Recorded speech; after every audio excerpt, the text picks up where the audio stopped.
What's up, guys? This is Luke Kuechly. I am currently a grade school football coach at Charlotte Christian, and this is the NFL Players Second Acts podcast.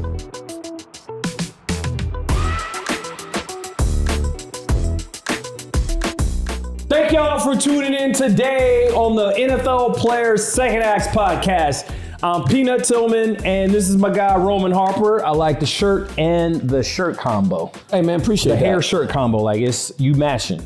Like it's camouflage. The Roman Harper look. This is what I'm going for. I appreciate it. Number one, I'm really excited about our next guest. Number one, I know him very well personally. You do too. Not even a guest, man. Yeah, man. It's like our guy. This is our guy. Our guy is in the room. I'm so excited to share with everybody some of the stories. And I actually learned some things about this young man that I didn't know about. But first and foremost, let's thank the Carolina Panthers for hosting us here in the Panthers Vision studio right here underground at the Bank of America Stadium, where this young man did a ton of work. So let's go. Let's jump into it. Well, I think I know all his accolades, but one thing I didn't know. So second player to win Defensive Player of the Year, and he won Defensive Rookie of the Year, and he did it in back-to-back seasons. Yeah. Like I didn't know. That's pretty impressive. Right now, he's the youth coach. He's the voice of your Carolina Panthers. Ladies and gentlemen, Luke Kuechly is on the show. Yes, my guy. What's up, man? What's going on? It's good to see you guys. Welcome to the show. I've seen a lot of it. Now I get to be on it. It's all good. I know. What do you think about it so far? It's two of my guys. It's got to be good. Two defensive guys. I see a lot of offensive guys on podcasts. And that's all we talk about is defense. We don't like offensive players. Like, no, we don't. We just all defense all day long. I can't wait. My only goal is to get Luke to share with everybody some of the trash talking that my man learned over the years. I learned it from Roman Harper. And Peanut, too. You guys would just come up, blab a little bit to offensive linemen, and then walk away, and then we had to deal with it. Yeah, they get them all mad and angry, and then they come try to hit us, and you just be sitting out there on the corner and not have to worry about a thing. I have to say, the one time I heard, probably the very first time I heard you trash talk, I kind of laughed because I laughed a lot listening to Luke talk trash. Because it was like, most people say it's like a MFer, and like it's very, like, you know what the curse word is, like, you know the phrase. And his was like, yeah, kind of like it just didn't. Well, I didn't know what I just said there. It didn't really flow. So when he said, I was like, wait, that didn't even make sense, but just a lot of energy that just got to get out, you know? No, I appreciated it. The best trash talk that I got from Luke Kuechly was we were playing against the Falcons, and I guess he blew by some center or something.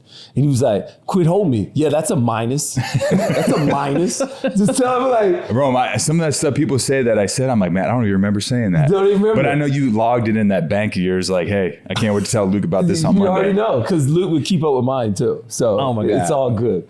All so right, I'm going to kick this thing off right now. This is my favorite question. I love this.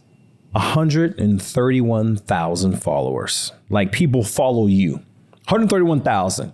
On Instagram, on the IG, on the gram. You have absolutely zero posts. How does one get that many followers and you haven't posted anything? I have no idea. That's a good question. Anticipation. Anticipation for the first post that probably will never happen. Okay, so here's a follow-up question. If you post, or when you post, what's something that you would post?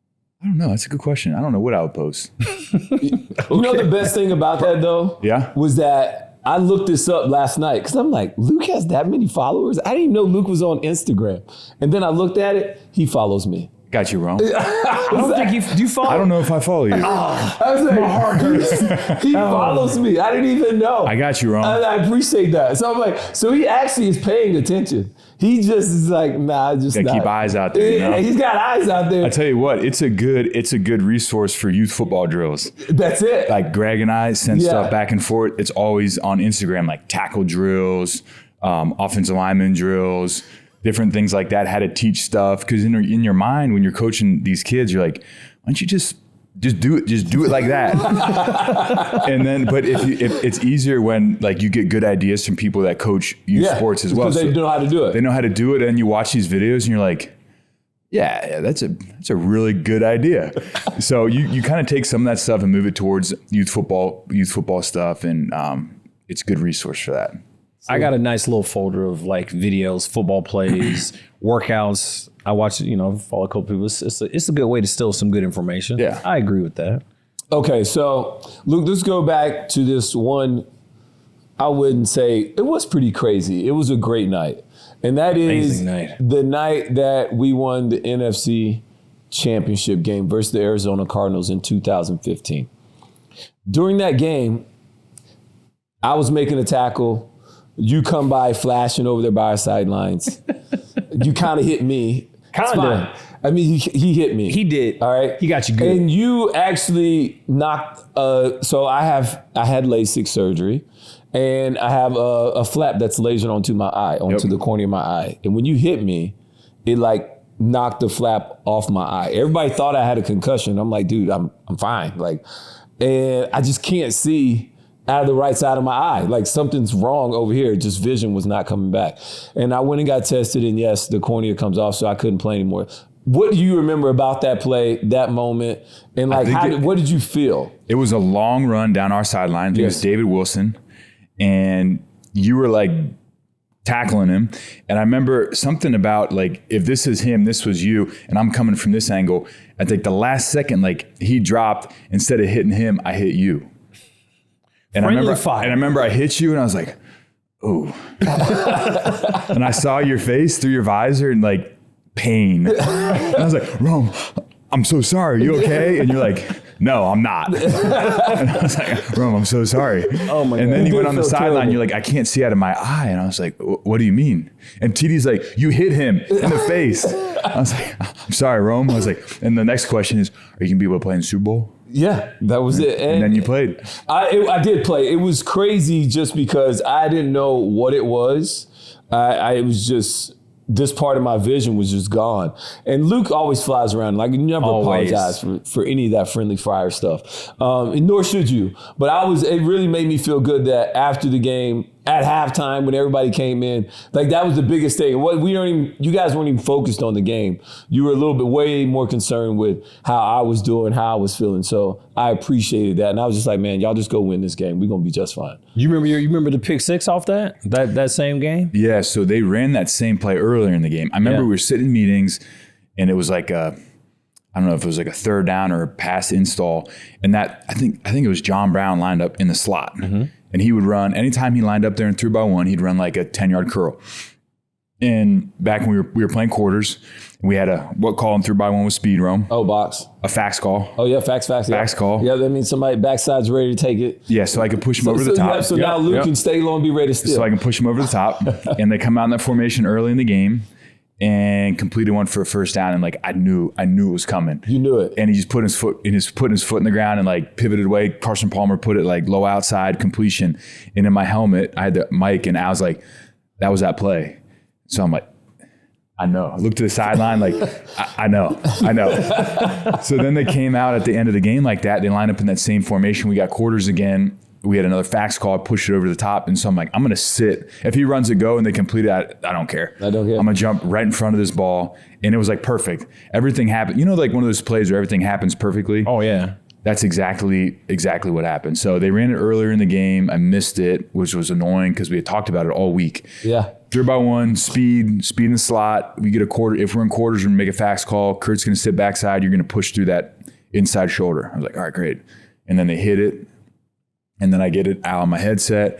And then we go to the sideline and Al pulls the surface up. I'm like, I'm good, bro. Like, I got it. I already know what exactly you're going to say, but he's going to say it again just to be annoying. And TD like look at me like TD, I know.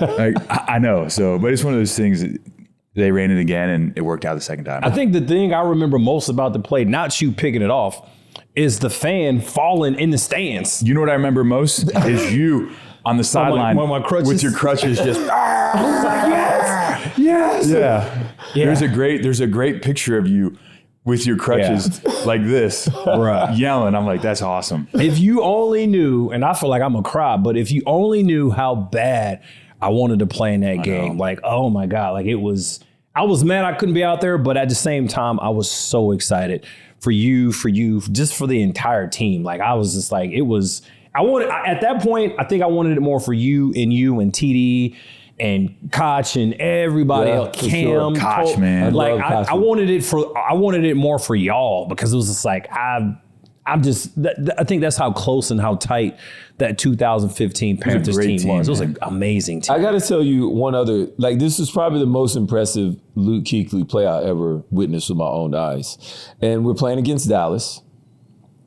And we had like a 3-by-1. And we were like in a quarters type concept. You checked it to cover 2. So now, and I knew it was a dig coming. So I would normally be ready to drive the dig and have the corner overlap over top. You checked it to cover 2. So then, but you knew that play. Like you knew the play, Luke. Like so that was you called it. It was an interesting play. So we lined up and it was like that. Remember that pressure that Thomas would blitz and we dropped the front side DN? Yeah. It was like a simulated pressure. Yeah. And so TD was creeping into it. Romo saw it and slid the line like pre-snap. And TD looked at me. He's like, I'm not blitzing. I was like, all right. I was like, what do you want to do? This is all the conversation you have pre-snap, like super conversational. TD's like, I'm not blitzing. I was like, well, what do you want to do? He's like, you want to check cover 2? I was like, sure, why not? So TD started it because they swung the line his way. Because Romo came out, and if I'm Romo, TD was lined up here, the 3-by-1's here. And he looked and he said, like, hey, 58's blitzing, slid the line, and he knew that the DN to the front side was dropping. So basically he slid full protection. So he had like 5-on-4, cut the DN free and pushed it back there so he didn't have to worry about it. And so then off that, they ran Charger. It was 3 on vertical, 2 sat, and then he 1 run the dig. And TD's like, I'm not blitzing. I was like, all right, we'll play cover 2. and at that 3-by-1 set, like I feel like when teams run that play, when they run a guy straight down the hash, it doesn't put any pressure on the safety. No. Right? It puts pressure on the safety when he tries to bend it. Right. So like when you're running a vertical out of 3, if you run straight down the hash, like no one runs a vertical like that. No. So if they're doing a real vertical, you're a threat, they're going he's going to bend it slightly and bend it. So he cut right down the hash, and I'm like, that's not a route. So then like you push through that, and then that guy ran a sit, and I was like, I'm just going to jump. I'm going to jump the dig and hope they run a dig. And if they don't, like, I'm going to get an earful, but like, he threw I don't care. Right to you. It was literally all happening right in front of me. Just catch it. It was so beautiful for me because I'm like, I'm getting ready to say, I'm like, oh, I think I know what's coming. So I'm ready, like, oh, I'm ready. Oh, if this dig comes. This. And then all of a sudden, Luke checks. I'm like, all right, I got to play a little bit softer. And so now I'm just dropping back, and I just see all this thing unfold right in front of me. I see the spot. I see the vertical. And Witten's not fast, so he ain't like really no threat to me. They're not even looking at him. And Luke just sits right there, runs right over here, and just picks a dig off. Like he just knew it was coming. You know what's funny is like TD and I would always like, we could check it. Like McDee's like, you guys check it, whatever. I never thought about like, what if we were playing that defense and you knew it was covered and you knew it was a dig. I did. And you're the rotational guy and you're like, bro, I'm gonna step right in front of this play. I was ready to check it right away. You're gonna check it, like you're gonna jump right in front of it. And then we check cover 2 and you're like, damn. I was like, damn. Yeah. That's exactly what I was like. Basically like TD and I are like, man, screw you, Rome. Like we're gonna jump on this play and you're not. And that's Do you think you would have called it off if Rome would have said, hey, no, don't, no. I'd be like, you can talk to TD because he's got to run right into Zach Martin.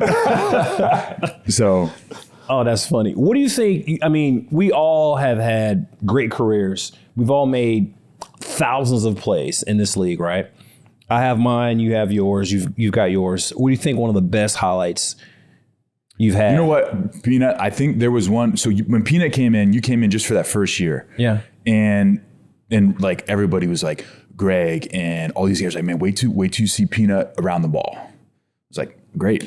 Peanut comes in, like, can't wait to see him. Then you had all these arm braces. I did, no doubt. All kinds. I'm like, this guy can't run. And we were playing a preseason game. I don't remember who we were playing, but they were going down. So like on our sideline, they're going to the right, and they ran like a seam ball backside, and they threw it up. And this guy goes up, he grabs it, catches it, and it's almost like you let him catch it. He comes down, Peanut sticks his hand in there and just like rips the ball out. Yeah. And it was like a stupid play, but I was like, because I watched it, because the ball was over my head and I was watching it and I saw Peanut running. It's almost like Peanut's mindset was like, let him catch it and then just take it from him. And so this guy catches the ball, Peanut like grabs him, falls to the ground, and I see Peanut's arm like this, rips it out, and then all of a sudden he gets up, I'm like, oh my gosh, he's got the ball, and starts running. Like, and I was like, okay, this is it. It makes sense now. Yeah. It makes sense now. And that was a play that never gets counted because it was in the preseason. But I watched it and I was like, all right, makes sense now. Makes sense now. That was like TD. The first time I met Thomas, watching him in drills, it was coming off his knee, and everybody's like, TD's so explosive, blah, blah, blah. And I like watched him go over bags and like bag drills. I was like, man, I don't see it. I don't see it. And then the first game of the season, we played Tampa, and he lined up as a gunner, and he decapitated this guy the first game of the season. And I was like, oh, yeah, okay. I'm sold. That makes sense. It makes sense now. Makes sense. So what was your highlight play? Oh, man. You have a ton. So what is your favorite play? We played Cincinnati in 2014. And you know, like when you watch tape and you're waiting on a play and it comes and you see it wide. So I watched it during the week. And then the night before the game, I was watching tape with McD, and they lined up in the set, and it was like crack toss, like 3-by-1 crack toss. It might have been 2-by-2, but it was to our left, and it was Giovanni Bernard. And it was like one of those plays where you see the formation, like it's the right call for you to make a play on the ball. Right. And this guy motions in, and you're like, oh my gosh. I think this is it. I think this is it. And like, you know who's going to block you. Like, you know who's assigned to block you. Right. And it was like the center. And it's like, if I just move over here, he just can't get there. Like, he just can't get there. And so, but you have to time it up just right. So like the crack guy blocks the outside backer and not you. So like you have to time it up. So like he's still the widest guy, and then he gets cracked and you run right by him. It was like one of those things, like let him get cracked and then go. And it was like, he didn't see, like Giovanni Bernard didn't see me come in. It was like perfect, like full speed on our sideline. I hit him good, but it was one of those plays where everything happens perfect. You saw it on tape. You saw it the night before the game. The exact same motion, everything made sense. We were in a good defense, and you make a play. That's like that. I love that. Well, if people should already understand how great your memory is and your football acumen, just by you remember numbers, players, like every situation, you just got them banked. I think every football player. I think a lot of us can do. I'm not trying to discredit you, but yeah. I think Luke's. He's on another level. Yeah. He's still on another level than you're both. On the Sean McVay level. Like it's a little different. I think guys just remember, like, if it's important to you, you remember it. Yeah. For sure. You know, and like football has always been so important to me that like I remember like just remember stuff. It takes you back though, because when you tell the stories as you're telling it, I'm like, oh, yep. I know the formation, I know the set, I know the call. Vax call, he's like it's you do a really good job of painting a picture, taking us back to that moment. What was your welcome to the NFL moment? Does Luke Kuechly even have a welcome to the NFL moment? First I'll give you like a practice example. There's like 3 I'll give you. The first one was it was like 2-by-2 in preseason training, or 3-by-1. I was the backside. I was in the backside B gap, and the tight end was to the right, and they ran zone to the tight end. So just like wide zone. And I'm in the B gap. I got to stay in the B gap. And usually in college, you just like run to the ball. Yeah. Like that backside tackle is not in play. And I remember they snapped the ball. I was like, wide zone. All right, I'm just going to run over there. And I turned to run, and like there's this gigantic human that's just standing there. Oh, they get to and that level. He was huge. It was Jeff Otah. Okay. And he was one of our tackles, and he was big, he was athletic, and he was just wide. And I remember I was like, whoa, like I'm not used to, usually it's some like guy that doesn't understand angles. He's not fast. He hasn't been around. So that first day of OTAs, I was like, things are faster. The first game of the season, we played Tampa Bay in Tampa, and they had a fullback that they ran lead week the whole game and just mauled me. And I was like, golly, like guys are more physical, guys are stronger, guys are bigger. Like you got to learn how to like thump guys. But the first thing that I got when I got hit hard, we played Seattle my rookie year. It was like a 4:00 game, and Russ was scrambling to our right and got out of the pocket. And I was like, we were like playing cover 3. And he's probably 15 yards away from me, and he starts running directly at me, and I'm running right at him, and I'm like, I'm gonna freaking kill this kid, kill him, and I'm running full speed. Who came and picked you off? Mike Robinson. Ooh. And I was running, and like we got like this far away from each other, and Russ goes this way, and I turn, and it's like Mike Robb running Mach 5 at my face. And he hit me so hard. Like, he hit me so hard, I didn't even feel it. And I just was like on the ground. And you guys know Mike Robb at all? Oh, yeah. And he just like looked at me and just like smiled, like, he got like, you. I got you. Like, that's how he is. He wasn't talking junk. He's just like, I got you. Yeah. And I was like, you can't even say anything. You can't like. Just gotta swallow your pride. Just like you like try to, and you're just like, yeah, you got me. And so then I've seen him since. And I was like, what's up, Mike? And he's like, smiles at me. I'm like, I know why you're smiling. He's like, I know. I said, when you hit me that one time, he's like, yep. I said, that was a good one. It was a clean shot, nothing dirty about it. He just got me. He caught me. And like, talk about head on a swivel. Like, that was the first time, and I was like, and freaking Russ set me up. Set me up too. Set me up. Like, he knew Mike was coming. He's running at me like, this moron. Like, I'm gonna run right at him. He cut inside, and I looked like this, and that's funny. If it makes you feel any better, I decleated Mike Robb. That's right, you're my guy. No doubt. In the Senior Bowl, destroyed him. He thought he had an easy walk in. I freaking smoked him right at the 1 yard line. As a fullback, right? No, he was playing quarterback. Okay, most people don't know that he played quarterback. I smoked Penn him. State, He thought he had an easy walk in. Like, everybody's going to just stop. Nah, bro. He was always Rome, hitting people late. Rome hit you in touchdown, end zone. Like, Rome didn't care. Rome would hit. Do you remember you hit Justin Britt that one time against Seattle at home? Oh, yeah. I do now. That outside play and TD smoked Turbin? Yeah. Roman hit Justin Britt. You hit him so hard. I was like, oh. Like, you felt that's a lineman too, guys. You almost like, yeah. Like, you kind of feel bad. You're like, oh, damn, you all right? You okay? I like it though. You bring the rugged though, Rome. That's what I appreciated that about you as a safety. Like, you just didn't give a damn. You just was like kamikaze style, sacrifice my body, just like, so what? Then you got the gun showing. You was just like, I was like, Rome, okay. you would always have like, you didn't walk around like normal. You were always walking around like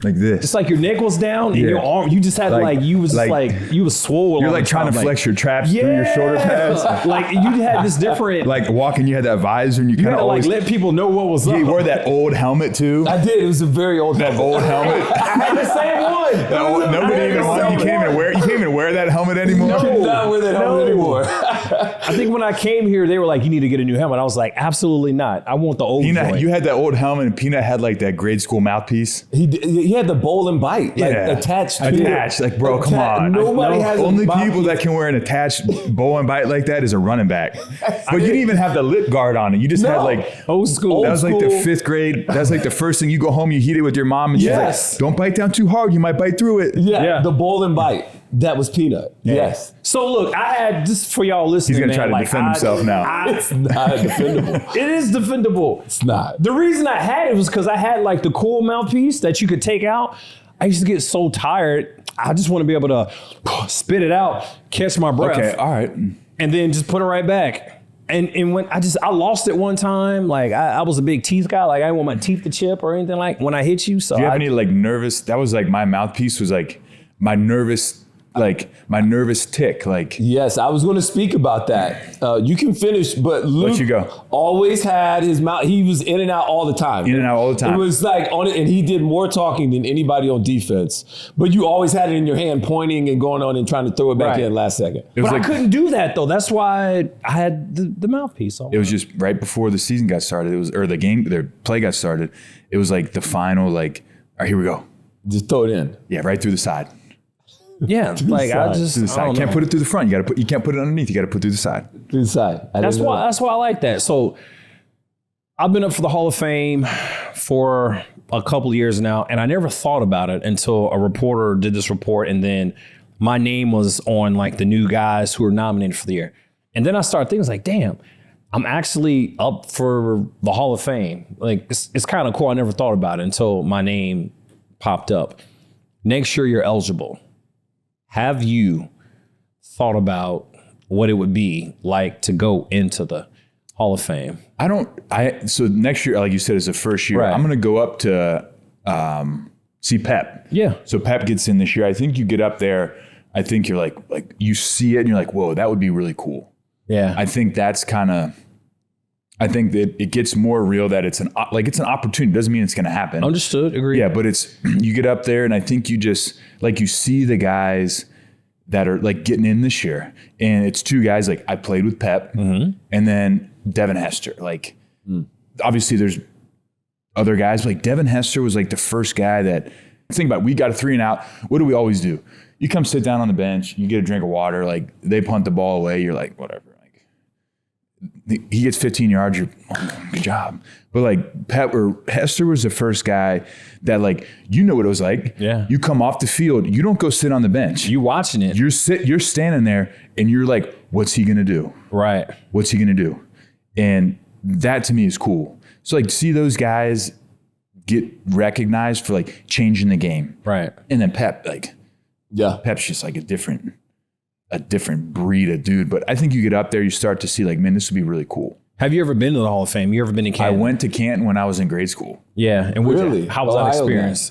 Yeah, it was cool. It was awesome. How old were you? I was probably in 3rd grade. Okay. Yeah.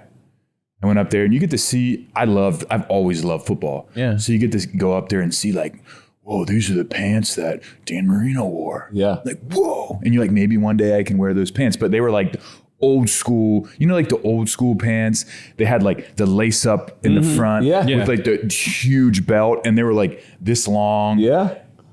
So those are, and then you go in there and you see all the Super Bowl rings. They have all the Super Bowl rings from every Super Bowl ever, and you can look at them and see how they've, from the first Super Bowl to the most recent one whenever I was there, and you're man, you think in your mind every kid thinks maybe one day I'll get one of those. Yeah. That'd be cool. And then just all the memorabilia and stuff to read about in the history of football and all the busts and seeing the guys that, you grew up listening to your parents talk about. It's just cool. I think it'll hit different now because you've played with a guy and a couple of players. I was kind of like that. We went in 2005 as the one of the preseason games. Didn't really think a ton of it. And then when Brian got inducted, you go back. Brian Urlacher. Yeah. And you go back, and then I got a chance to meet all of the current Hall of Famers. And they knew who I was, and I was just oh my God, this is that guy. This is Tim Brown. This is Jerry Rice. This is, what's up here? How Barry Sanders. And you get there, and you're just oh my God. Remember we were in Detroit? Yeah. Got to meet Barry Sanders. Rome and I were so geeked to meet Barry Sanders. We went out and we're taking selfies, and I was bro, that's Barry Sanders. That was my childhood idol. So when you go, you're just oh my God, this is I awesome. feel how you're talking about it is when you first time, you get into a locker room. When you got drafted, and you show up in Chicago, in New Orleans, when I got here, you're damn, Steve Smith. Yeah, yeah. But you can't you're trying to be cool. You're trying to be cool, but you're he I remember he walked up to me and he's hey, what's up? I'm Smitty. I was hey, what's up? I'm Luke. Trying to be cool, but in the back of your mind, that's what first time I met Urlacher. Yeah. We played in Chicago, and Greg was really good buddies with him because Greg got traded 2 years before. And it was in the point in the season where I was hey, I felt comfortable. Hey, Greg, can you introduce me to Brian? Who calls him Brian? Yeah. But he's of course. So after the game, I show up and I walked up. Greg was talking to him Brian's here, and I came up from our sideline to say hi, and he turned around and was hey, Brian, I'm Luke. Nice to meet you. And I was what? You sound like a dork. And Greg was whatever. He was hey, what's up, man? It's nice to meet you too. I was okay, bye. I turn around and walk off the field, and I was when you play it back in your mind, it never goes. I screwed it up. Yeah, when you play it up in your mind, man, I'm gonna go. What's up, Lat?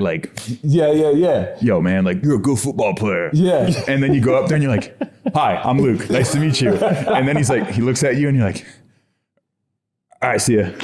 And you as you're walking into the tunnel, you don't know should I you're kind of nervous. Should I walk? Should I jog? And then you're you walk and then you jog and then you walk and then you jog. You're just guys, I got to get off this field, man. You totally messed that all up. Oh, messed it all up. That's so good. Ever do that, most people need to know that because most people think we all just like treat each other the same, and it's not. We're like fans that of other fans, though. We are fans of other players, but you never want to be you don't want to be a fanboy. It's like, oh my God, that's Luke Kuechly. What's like Matt Forte? Yeah. Yeah. Like we went to dinner before the game, and so Greg's like buddies with all these guys. Yeah. So we go to dinner, and like Greg's like, hey, you want to come to dinner with me? I'm like, sure. So we show up, and we're sitting at a table, and like Matt Forte's like across the table, like three like seats down, and the whole time I'm like, gotta play him tomorrow. But like, big fan of Matt Forte. Like my roommate in college is a big Bears fan. So he would always talk about Matt Forte, and like Matt was the first guy, like big running back. Yeah. But like good wide zone runner. Yeah. But like could catch the ball in the backfield, like big. And like you're always just trying to play it cool. And then you get in the game, and like the first time he gets the ball and like somebody tackles him, like you kind of like want to be close to him when he stands up, so you can be like how big is this guy? Yeah. And you get up there and size him up. Oh, he's a lot bigger than I thought he was. Yeah. So like your rookie year, it's like all like firsts. That's very true. And so you're like trying to figure out like, how big is this guy? Is he physical? Is he da-da-da? Yeah. But it's like when you saw Barry Sanders, like you're like a little kid again, which is cool. It's so cool. That part never Takes you leaves. back. And so, we talked about the Hall of Fame opportunity and people that were like game changers. And Luke, I'll be honest with you. I 100% tell everybody you're the best linebacker I've ever played with. Agreed. On the same side with, and seeing with my own eyes. And that just takes me back. I had to write a couple things down because I actually studied Luke Kuechly for the first time. And just didn't go with like, I just know Luke, it's fine. He's like the nicest person ever. But on top of all those things, I was there in 2013 when you played against the New Orleans Saints and you hauled off and had 24 tackles, 1 interception. You literally hit everything moving that day. I don't know what was in you that day, but that very next year, I was like, dude, I'm trying to go there. And it was because of your performance and what I saw you do that day. So that was one thing. The 24 tackles, absolutely amazing. They actually went back, Peanut, and said he had 26. I don't know if you know that. It's like an NFL record. He had 18, I think, that day, and a pick. So everybody was balling. Everybody was balling. That's why you left. I was like, dude, I got to get out of here. All right. But in college, Luke, this is not, you just didn't show up being a baller in the league like we all thought you did. But in college, you balled. You went from a 3-star at St. X in Cincinnati to you landed at BC. You started 11 games because Herzlich had cancer. So you stepped right in. Dude, as a freshman, you had 158 tackles. As a sophomore, you had 183 tackles. Talking about, you said as a freshman, say that 158 tackles as a freshman. As a true freshman. That's a lot of tackles. He had 158 tackles. All right. I know you don't like bragging about this. You never tell anybody these things. Oh, you do it, Ro. All right. You had 183 tackles as a sophomore. At one point, you had 21 straight games with 10 plus tackles heading into your junior year. This was all your first 2 years of college. You were up for the Buckus, all these other things that you won. You won the Buckus that year. And then as a junior, you broke the record and had 191 tackles as a junior on a 4-8 team. The record for the NCAA is 193 tackles in a season. You didn't have a bowl game or you would have broke it. But like, this is just something you always do. How have you always had this knack for the football? The best thing about that was Dick Butkus actually gave you the award 2 weeks before the award was actually supposed to be presented. Yeah, that's dope. I think it was super dope. I found all this out about Luke Kuechly. I had no idea. I had zero clue. I think you guys would agree. I think football is a lot of its situation. Yeah. Like you got to be in the right situation. So the defenses that I've always played in have been advantageous for like my playing style. Mm-hmm. Put me in the middle of a 4-3 and everything's inside out to the football. Yeah. So I think situation helps a lot. And when I got to BC, I had great older guys. We had a guy named Wes Davis, like you, Ro. Smart, older guy, great teacher, could get guys lined up. Yeah. And just like calm. Yeah. Because I'm not sometimes very calm. No. When I got here, that was one of the biggest compliments you gave me. Like, dude, you just helped so much in the back. Just like keep it calm. We're good. Keep it calm. And Wes Davis was a guy that was super, super good. I had a great coach, Bill McGovern. Fast forward I come to Carolina, it was like 4-3. Got to play in the middle. McD was great. Obviously, coach was great. And then I had Thomas. I had John Beeson. We had Chuck. Then on offense, it was like Greg, Gross, Khalil. Like we just had dudes that made, all you had to do was play football. Like, you didn't have to worry about anything else because if you had a question, it got answered. It's like all you had to do is play football. And then once you get to just being able to play football, it was like, how well do you prepare? Like I loved that stuff. Like that was my favorite thing about football was like, get done practice, go sit in there, watch tape, learn, like do it at your pace. And then I think the thing about tape is like boring. And then you go to a game and you like see 4 or 5 plays and you're like, damn, I watched that. Yeah. And then it's like boom, boom, boom, make a play. And like you guys know, football is like you make 3 plays that change the course of the game. No doubt. And you just hope that you can be on the good side of those plays. So I think for me, I think situationally, like my defenses were always advantageous to me. We were always really good up front in college and at Carolina with, you know, Star and KK and Dwan and Kyle Love. Yep. I'm probably missing some guys. And then we had great older guys. And our coaches did a great job of always making sure we were prepared. So like McD was always like, what do you like? What don't you like? Like, I don't like this. We like that, blah, blah, blah. Al, I spent the majority of my career with Al Holcomb, my favorite. Yeah. Great teacher, great on the sideline, really good adjuster, really calm, like in my headset, good like little snippets of information. We actually played Arizona in the playoffs, so it would have been 2015 playoffs, so the year before. So 2014, it was playoffs were obviously in 15. Right. It's the end of the game, and they need to play. And we were in cover 2, and he gives me the call, and he's like, hey, watch Fitzgerald in the slot on a seam.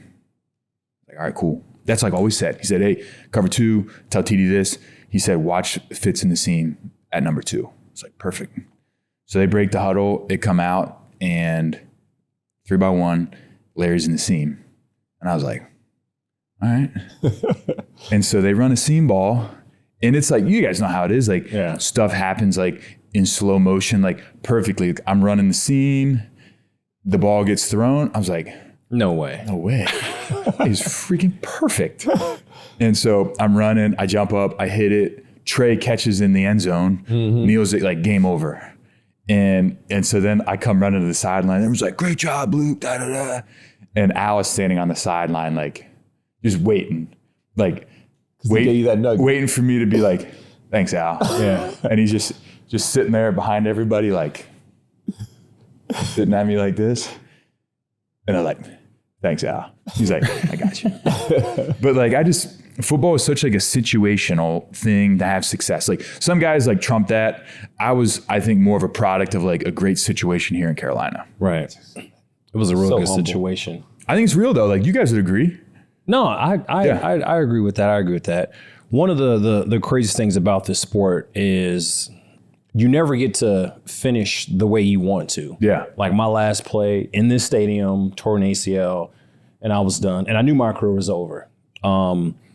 Did my little retirement video and things like that. You, same way, kind of injuries, it kind of led to retirement. And I know in your retirement video, you said, I know in my heart it's the right thing to do. Yeah. Why did that make you sad?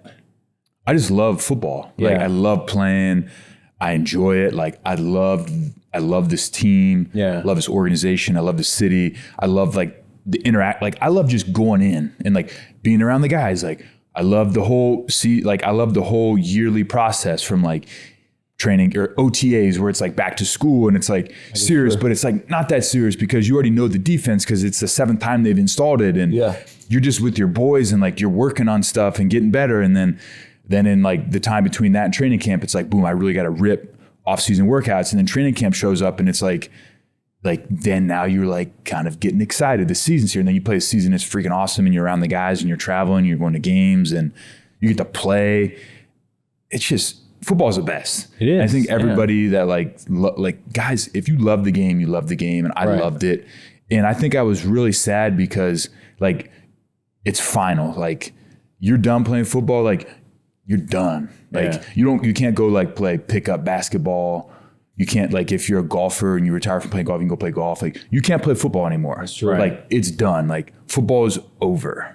And I think it's just very final. And it like, you spent so much time growing up and playing football. And then all of a sudden it's like gone. And you're like, damn.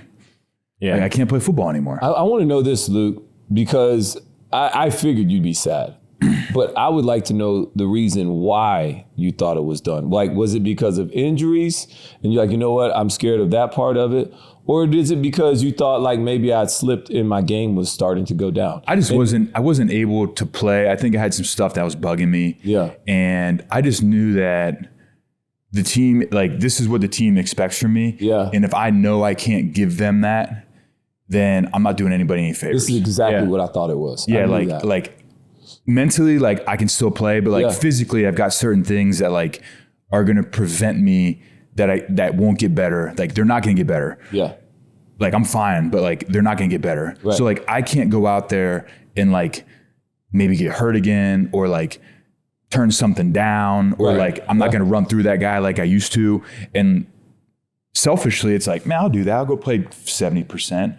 And like be around the guys and blah, blah, blah. But like in your heart, you're like, man, I can't do that because they're relying on me to be here. Mm-hmm. Like TD or Shaq, they're running a gap scheme. Boom, I got to bang that guy back to Shaq. Like Shaq's expecting me to do that. And if I turn it down, put Shaq in a bad spot, which puts our defense in a bad spot, which puts the whole team in a bad spot. It's just not...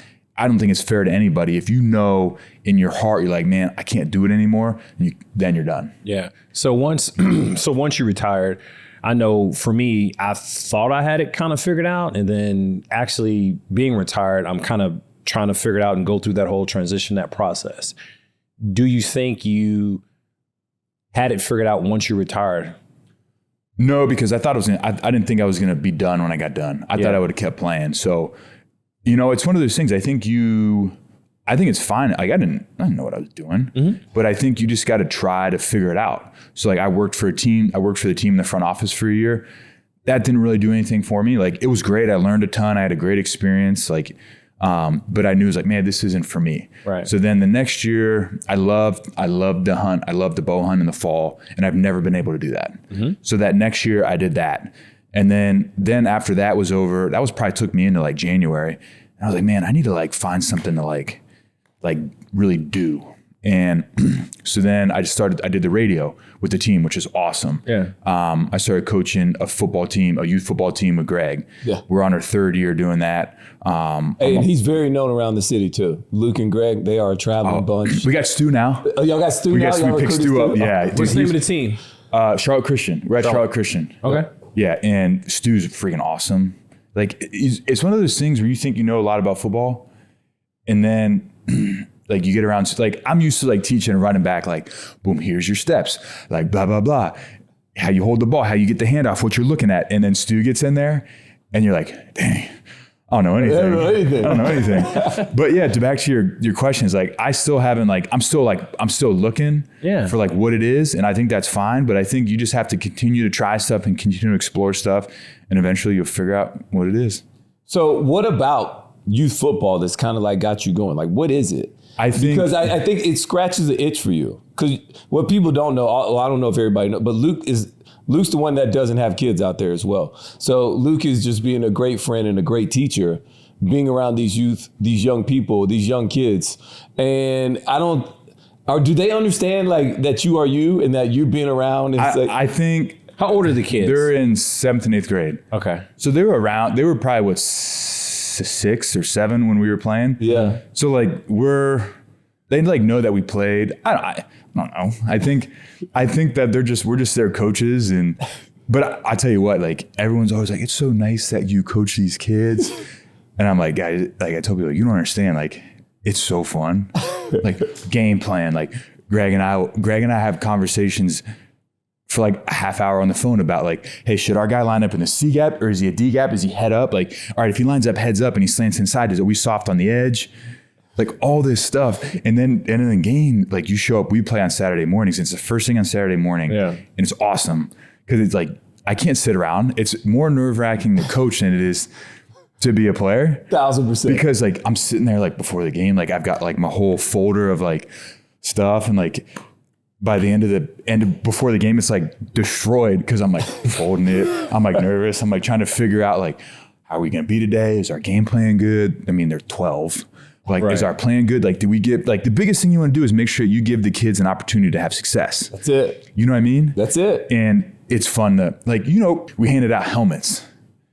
Like, you guys know it's like, day. You know what it's like when you helmet get, day. And all these kids like, trying bro. to get that face mask. Yeah, the face mask. Yeah. Like, they're all trying to get, like, speed flexes. That's, like, the new Rydell helmet. Okay. And so we had, every kid, I think, got a speed flex, but when they walked in, there were some of the old Rydell speeds, like, no flex.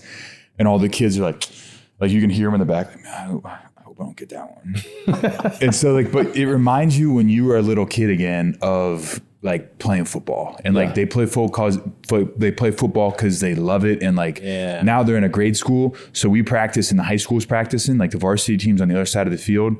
And you remember when you're growing up, you're like, man, like, one day I want to be them. Yeah. Like, I want to be those kids. And so it kind of takes you back to what it's like to be a little kid and what it's like to be like, you know, when you got your helmet and you got your shoulder pads and you went home and, like, you just wore it around the house because, like, you were like you made up these stupid reasons why, but you just wanted to wear it. You're like, yo, mom, I gotta get used to wearing my gear. You gotta wear it. I was watching TV in my helmet. You're like, and they're like, what do you? No, you don't. And you're like, yeah, I do. But you just wanted to wear it, you know? And, like, they have the same helmets the older kids have. So you get the game plan. You get to call defenses. You get to coach these kids. Like, you get to see them get better. Yeah. It's just, I think it's just as fun for us as it is for the kids. For sure. I know one of the things I remember Rivera saying when we were here was be where your feet are at. Mm-hmm. He said it all the time. And we've talked about that. I love that quote. Yeah. So you're the coach. What's one of the things you've tried to instill in these young kids? Like, what's a quote or what's something that you say all the time? I think effort. Okay. I think your effort is a decision that you make. Like, you might get beat. That's cool. But we just teach, like, effort and consistency. Yeah. And, like, we're going to teach you how to do it. What we think is the right. There's always a million ways to do it. Understood. But we think is the right way. And the reason that we're teaching you that way is for you to have success. So, like, we're going to be consistent on you. We're going to tell you when you did a good job. When you didn't do a good job, we're going to try to make sure that, hey, this is what happened. This is what we can do to get better. And these are our principles and why we teach it this way. Right. Like, especially on defense, it's like progression. Like at corner, it's like we're getting crushed on, like, smash concepts. So it's like, hey, progression. 1, you're on 1. You're in your back pedal. He sits, look to 2, open up. He's going to come right to you. If he goes away, squeeze. So it's like, for us, it's like, your effort is a decision you make, and then just being consistent and listening. Yeah. Like, if you do those things, you're good. And I think all these kids look for is they want to know, like, who's in charge. They want to know, like, what's expected. Right. And they want to know, like, are you going to be consistent with them? And I think as long as you're consistent with them, like, these kids are great. Like, they're smart, they're tough, they learn. If you're just consistent, I think they know exactly where they stand. Yeah, I love that. I always tell my daughter who's gotten into basketball, like, efforts are non-negotiable. Yeah. Like, that should be a non-negotiable with sports. Like, I shouldn't have to ask you to play harder. Like, that should just come with it. I'm glad that you're teaching that because I'm on that all the time with my kids. And even when I coach my son's flag football team, I'm like, dude, if you ain't running, you ain't playing. Yeah. And next you know, all of them are running. When it's like, you just gotta be like, hey, buddy, if you're not gonna run, like, we'll take you out. We'll take you out. I don't care if you're the best player on the team. Like, I don't care. If you're not running, we're going to put somebody else in. Heather got mad at me because I benched my son. Dude's a little slow off the sideline, bro. While you walking, just go back over there. Dude, just sit over there. I'll go get somebody else. Okay, Bob You Knight. know what I'm saying? Like, this is just what it's going to be. But if I'm not going to back off my line, so then effort is automatically, it's a non-negotiable on any team I've had. But I like that. Luke is really, really good on that. The thing I want to know about Luke is his coaching style is, when you're calling the plays, what's your favorite defensive play call? Like, are you more aggressive? You come from more of a zone scheme, but we play a lot of zone. Okay. But in youth football, the more guys you got going out the line of scrimmage, the better. You have to make them block you. Yeah, I agree. Right? Make them block you. Okay, I like this. this. I don't want some of these other teams from Charlotte watching this and figuring out how we're going to call stuff. But what I will say is make them block you. Okay. I like that. I know what you're going with. We can talk after this. Yeah, I know where you're going with that. Talk a little offline. So when I know when I got asked to do this show, I didn't want to do it alone. Yeah. I figured I had one guy in mind, this old gray-haired fella right here, salt and pepper guy. And one of the best decisions I could have made for us to do NFL Player Second Acts. And it's been dope. So I guess my question to you is, how did you get into the youth football? And was it something that Greg called you or you called Greg? Like, how did that even come about? Good question. So Tate, what year? So Tate will be, I think Tate was going into 5th grade. Okay. That's Greg's oldest son. Yeah. And he wanted to coach, Tate wanted to play. And I think if Tate was going to play, Greg wanted to coach. And Greg's dad was a super successful head coach in New Jersey, won a bunch of state championships, and he lives in Charlotte now. He's intense as well. Yeah, he's great. He's consistent. Like, he's smart, like, great coach, done it a long time, great with quarterbacks. Yeah. And so, like, Greg and his dad were coaching, and I was like, Greg, I'll coach. Like, I'll coach. I needed football. Like, everybody needs everybody needs football, and I get to hang out with my bud. Yeah. You know, it's like the perfect like combination. Now we got Stu, but Greg, it was really Greg that got it all going. So it's been a ton of fun. So, and I know Thomas says I shouldn't do this, but I'm gonna do it anyways. Where do you see yourself at in 10 years? And would you like to coach at a higher level than where you are right now? Or do you see yourself moving up the ranks? I think coaching like NFL would be freaking awesome. Okay. Like, I would love that. It's really hard for like greats to come and coach. Like, you know, that struggle dynamic that people have always had with that. Yeah, but I think the teaching side of it, like, is what I miss. Like high level stuff. Yeah. Like, boom, he comes up and runs a choice. Like, this is where he's going to push off. This is where you can pull him because they can't see it. Like, this is the hand he's going to come and push with. So if he's going to come and run a choice, like, put your eyes on this hand because this is that push hand. Once you, like, I would love to do that. For those that don't know the choice route, it's like an option, right? You can go both ways. Tight and push off. Yeah. But the time that those guys, like, I give those guys so much credit. The amount of time I couldn't do it. They spend so much time. I don't want to do it. And I largely think it's like, everyone's like, why are they there so long? Because like stuff has to get done. Yeah. So like, and it's every week is the same thing because they can't get ready the week before because they got to get ready for that game. Yeah. Like the amount of like drawing cards, labeling stuff, commitment. There's a lot setting that up goes like into it. Practice scripts so that way practice runs smoothly. Like I think we all took that for granted. Yeah. But like, definitely. I would love to just come in and like, I just want to coach football and leave. Like and leave.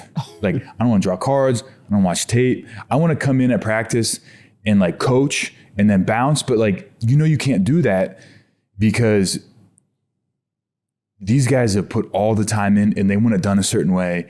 And if you don't do it that way, you're confusing everybody. Yeah. I'm confusing the players because I'm telling them something different than the coaches.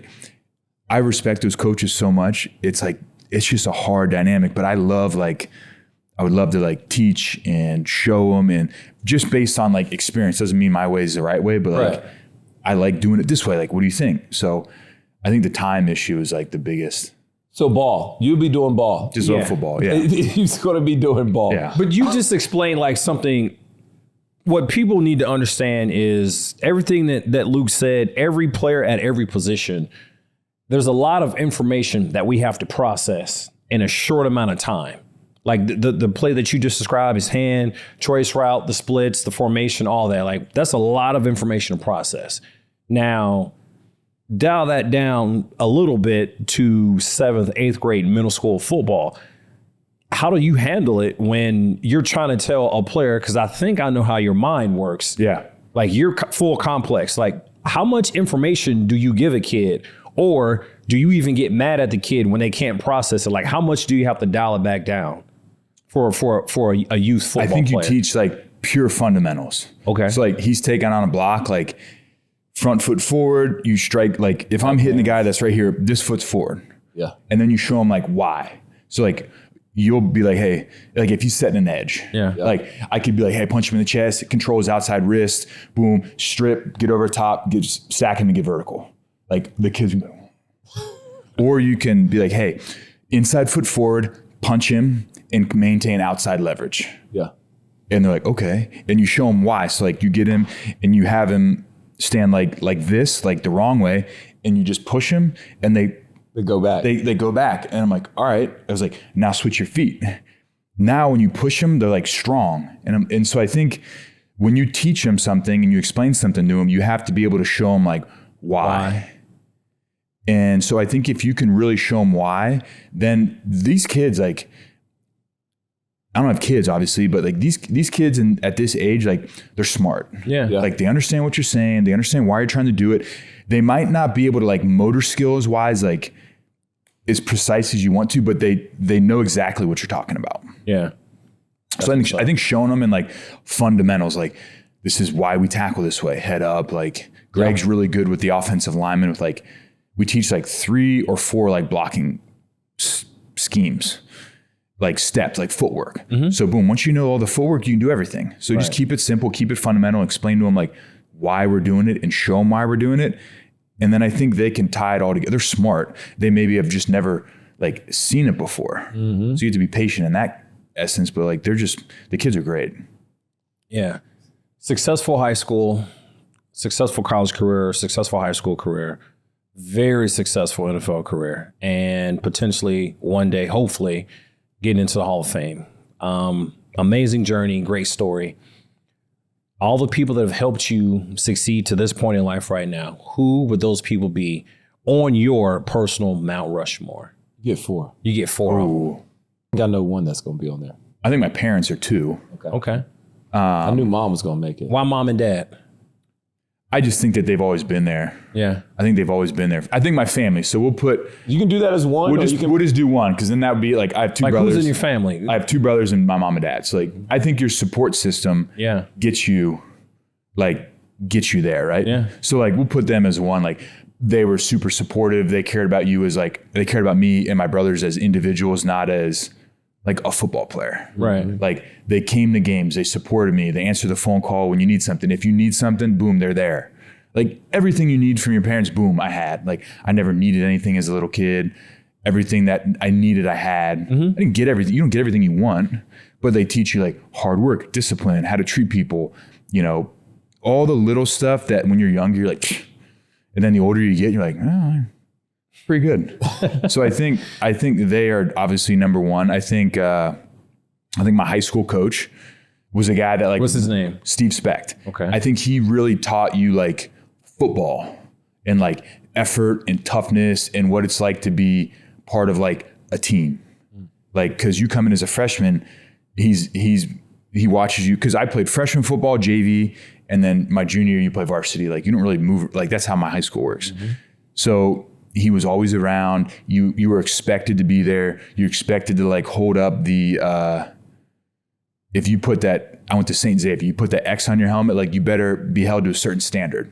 Yeah. Both at school, like in the classroom, in the building, as well as like in sports and off the field, out of the classroom, at home. Like, so I think you kind of learn that. I think like, I'm gonna just kind of go maybe some coaches.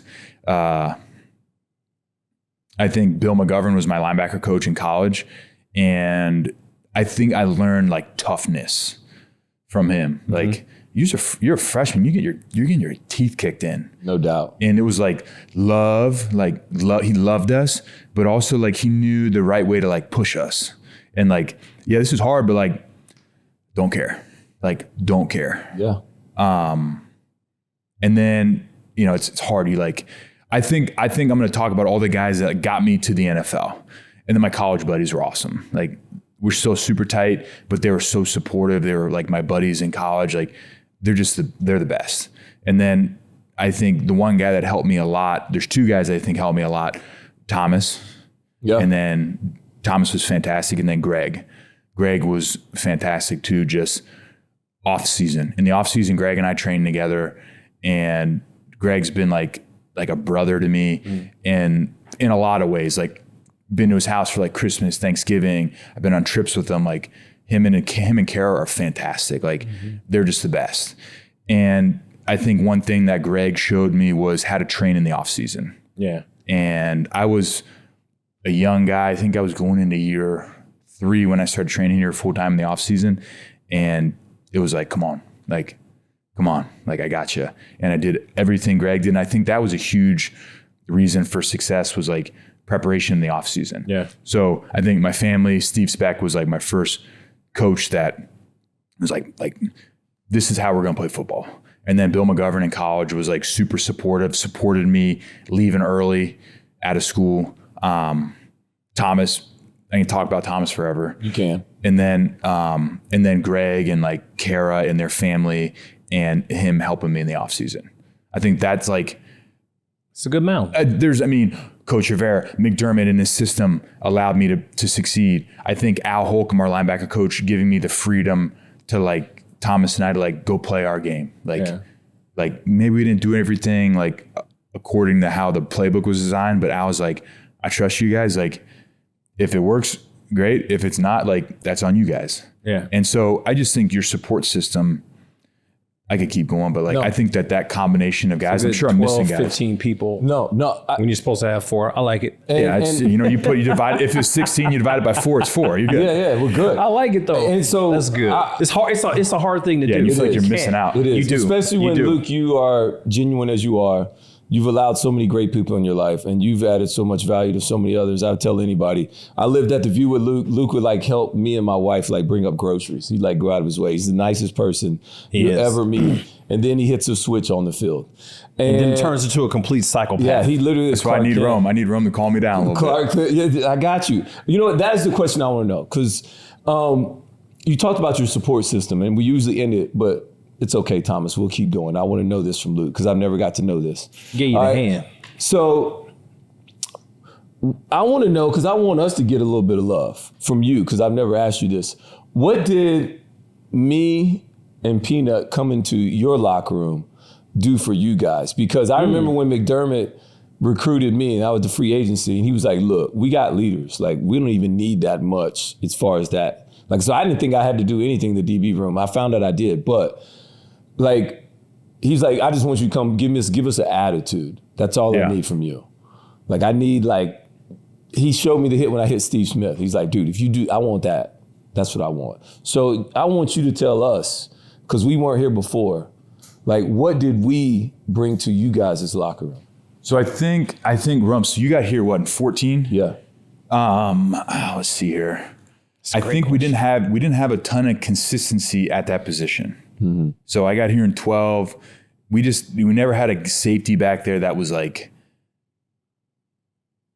going to be around for a while. Like we always signed dudes 1-year deals with the anticipation that they would be gone. So we signed you, like household name, everybody knew him. You knew the division. We felt good about that. But presence, I think is what you brought both in that room as like an older veteran guy. You had a lot of confidence in yourself and your ability. And so you didn't have a problem like helping other guys. Yeah. And I think our team took off when we got a bunch of older guys that kept the mood like light. Yeah. Because like I was very serious and I needed like some comic relief and fun. And I just felt like that room for us was young. Yeah. It was very young. And you guys were very good. You were a very good like older presence and you brought guys along. So like whatever Roman did, everybody did. Like weight room Fridays, road time. Like that's the one thing. That's the one thing that I remember about you, Rome, is like attitude, yes, intensity, great dude, hard worker, lined up where he needed to be, consistency. Like with Rome and you too, Peanut, like you knew exactly what you were getting. Good days, bad days, consistency, and everything was like consistently high. You weren't like a consistently here, always consistently high. So I think when people are consistent, you know exactly what to expect and makes your life easier. Calm me down a lot on the field. For sure. As far as like Rome, and you just be like, I'm like, all right, we're good. Got you. Chill out. I said, you're right. Just a Rex, we're good. Hey, we're good. Just a Rex. Real calm. That's how Rome would be in a game. I'm like, and Rome would be like, we're good. I said, But road time on Fridays was the best time. Best time around. Shirts, cut off shirt, no sleeves allowed. No sleeves. J-No would go no shirt. That's cool. J-No would go J-No. Yeah, there's no rule. Hey, go full blown J-No. You just can't wear sleeves, so I don't shoot. He was abiding by the rules. He was abiding by the rules. But it was like one of those things. Like you brought something. You fit into what we were doing. Yeah. But you also brought something that like guys could attach to and was like a big deal. Like it was like we probably had 15 guys in there. We had the Juice Bros. We did have with the Juice Bros. With Lou Young. Lou Young. With Lou Young and Dean Marlowe. And like, you made it. So like Dean and Lou were two guys that were like practice squad guys. Yeah. And like, they'd be up and down. But I feel like Roman, you gave them like a voice in that room to like be themselves. Mm-hmm. And like, I think that their energy and fun and like, not like comic relief, but like their presence was so fresh because we would be like we were tight, like we'd get tight sometimes, but those guys would always just be like joking around and having fun because they knew like, I'm not playing on Sunday. They're not. So like, I'm just going to like bust chops, have fun. But we didn't have that prior to that. And I think you brought like the ability and the space for guys to do that. And then Peanut, there's another guy in this room right now. He's sitting in the back. He's on his phone. I think you helped him a lot. Yeah. Josh Norman. I think you helped Josh a lot. I think you brought an attitude on the field of toughness and the ball. Like the ball rules all. And I think when you came in that year, it was like the perfect situation of like Rome was in year 2, brought Kurt in, but it was like the guys we brought in the previous years was like Roman, you, and then we added Jared Allen. Yep. Yeah. And like our team, like I wasn't ready to like be like Thomas. Yeah. Like wasn't ready for that. Like I didn't want to do that. Like I wanted to play football and I wanted to like lead on the field and like play hard and practice hard and like do everything the right way. Like you guys came in and you guys took a lot of that like away from some of us younger guys. Like KK and Star and I were like young and you guys like took that off our plate. Yeah. And I think you guys helped like McD a lot because you guys are older guys. You guys had a ton of success. And when we'd get tight, like you guys could like bring it all back and like make it fun. And like, it's not that serious. And like, but on our bus, Peanut, so the year Peanut was gone, the bus got boring. Because Peanut sat on our bus and we all had the same seats. And Peanut, like, we'd be like, sometimes I'd be in the bus, like, don't want to talk to anybody. And you'd be like playing air hockey on your phone. Hockey on the phone. I'm like, God, fine, I'll play. And then you play and you're like, I feel better about myself. So I think it's just like, I think that's one thing that like good players bring is like, yeah, you bring something on the field, but I think great players are guys that bring stuff on the field, but then they affect like the team off the field. Right. And I don't think that it's a coincidence that like our locker room was that fun. Think about the young guys in your guys' room. Like you guys had a young Trey. Yeah, like we did. Budding, really good player. Yeah. Benet, budding, really good young player. And then we had our boy, 24. Jay No. You just didn't know. You never knew what you got. You got to put a lasso on it. Yes. Josh should be playing in games and Josh should be doing Josh, but you gotta let Josh do Josh. No doubt. And then it was like, who's taking turns making sure that Josh is okay? Yeah. I'd be like, Rome, hey, you're up, bro. We got him. It's all right. It's good. Right. Coach Rivera would say, hey, just let him alone.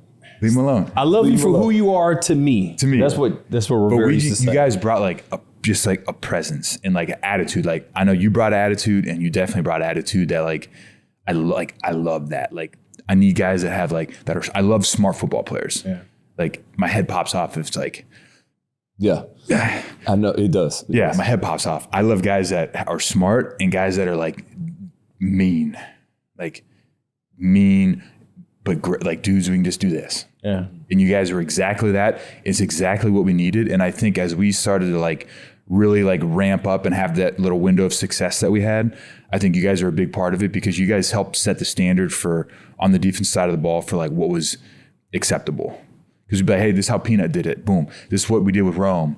Like da-da-da-da-da. And it's easy. And the other thing too that I think you guys did that was really good was like, if somebody's trying to make a coaching point and they're coaching it and they coach an older guy and the older guy, like you guys have brains and you know, like, man, I don't really want to do it that way, but like, I'll do it because it helps the team. Yeah. Yeah. And once young guys see that, boom, like, hey, Wilkes is getting on Peanut for his bail technique. he needs to switch it up, or how Roman is playing a curl flat, or how Roman's coming off the edge. If the young guys see an older guy getting coached and the older guy just being like wearing it and be like, yeah, right, and then doing it, then the young guy doesn't have a choice. Right. Or like you run off the field, or you give good effort, or you talk and communicate playing safety, or like you playing through, I know you dinged your knee and you kept playing, like toughness. Like, you know what I'm talking about? Yeah. And you had the elbow with it.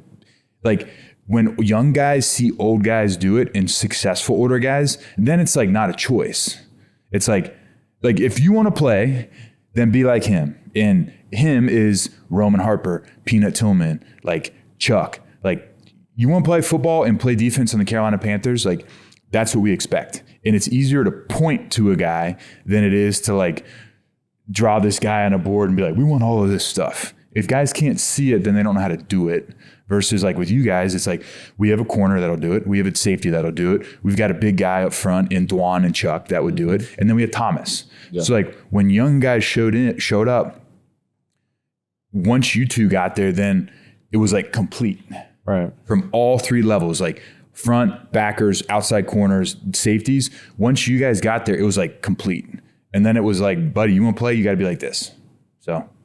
No, man, I appreciate that. I wanted to hear that. That was great. Hopefully Thank you for giving out flowers, dog. Hopefully it's what you want. I never asked you that. That's why I just want to know from outside what the locker room. And it was fun. You guys were just fun, man. Like we did. It was just fun, man. Like we just had a good time.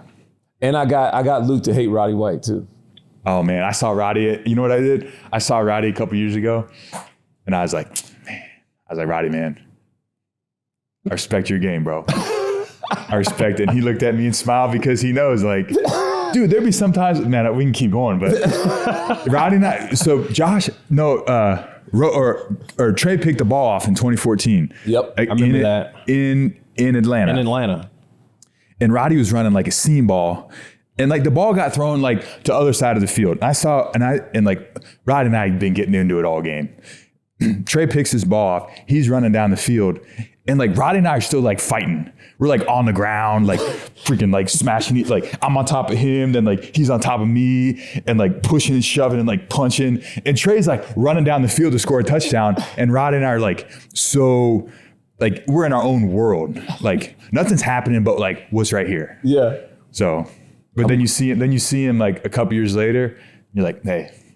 Yeah, I respect your game, Roddy. That's like all you're a great football player, man. We went into Alabama Sports Hall of Fame together, and I had to like. You talked to him? I did. Yeah, he's His cool. mom did not like me though. That's cool. That's cool. That's ball. It's ball. That's ball. Yeah. But you know what? Like, go. You know what? Like with guys like that, like I want Roddy to be on my football team. No, like I'll go in a. He's a trench guy. He's like one of those guys. You want to go in a fight? Like shit, I'll take Roddy. And all his teammates love him too. I would have loved him. Like all it was almost like damn man. Like you don't want to say it to him, like bro, like wish you were on our team. But you can't like him because you can't like him though. But he played football the right way, man. Like he did. He was tough. He's just tough, like real tough. He's just a good football player, man. Like you can't hate on that. I hated him when I played, but I respect his game. All right, man, get us out. I don't hate him anymore. I don't hate him anymore. I said when I played him. Yeah. Didn't like him, but I like him now. Yeah, he's tough, man. I like him. Good game. Luke, appreciate you, man. Of course. Appreciate you coming on the show, blessing with some stories, and thank you for my flowers. This was fun, man. We should have had you on like years ago. Oh, it's all good.